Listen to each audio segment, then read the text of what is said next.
जो मोहम्मद ज़ुबैर साहब हैं, साबिक़ गवर्नर, उन्होंने भी यही कहा कि इसका मतलब उस वक़्त डिफ़ॉल्ट नहीं हो रहा था मुल्क, तभी तो आप इलेक्शन में जाने वाले थे ना वोट ऑफ नो कॉन्फिडेंस के बाद।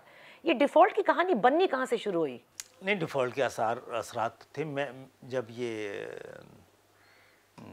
बातचीत हो रही थी कि अब हुकूमत तब्दील की जाए, और देखिए मैं ख़ुद वज़ारत मैंने इसलिए छोड़ी थी, ये कह के छोड़ी थी कि संजीदगी की बड़ी शदीद कमी है पीटीआई की हुकूमत के तमाम अप्रोचेस में, और उनको अंदाज़ा ही नहीं कितनी अहम चीज़ उसके हाथ में आ गई और कितने मुश्किल वक्त में आई है।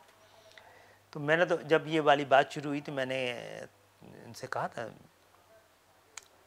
मुस्लिम लीग वालों से भी, कि अगर आपने 14 ये मज़ीद जितना दौर रह गया है पीटीआई को दे दें तो सीधा सियासी ताबूत में जा रही है। तो उन्होंने कहा नहीं, इतना अरसा मुल्क के पास नहीं है, डिफ़ॉल्ट के बिल्कुल करीब खड़ी है। तो मैंने कहा कि आपको कैसे लगता है कि आप इसको संभाल लेंगे? दूसरा तरीका ये है कि आपको एक बहरान से निकालना है, तो जैसे आप हुकूमत तब्दील करें, हुकूमत का में हलफ उठाएँ, आप उसी रात को असेंबली डिज़ॉल्व कर दें। वो कहते हैं आपकी दोनों बातें सही थी।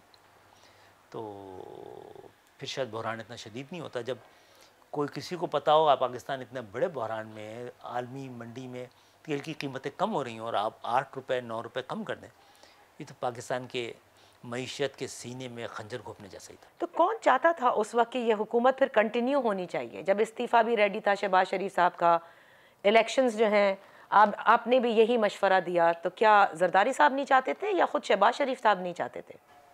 नहीं, ये इसमें कुछ लोगों का ख्याल था कि हमें भागना नहीं चाहिए, हमें ये ज़िम्मेदारी उठानी चाहिए, उसे ठीक करना चाहिए। मुस्लिम लीग में इसमें दो राय थी। मुस्लिम लीग का था कि हमें, मेरा ख्याल है, बाहर आना चाहिए और इलेक्शन लड़ना चाहिए। फिर जब हम पूरी मैंडेट के साथ आएंगे तो हमारे लिए ज़्यादा बेहतर इम्कानात होंगे कि मईशत को संभाल सकें।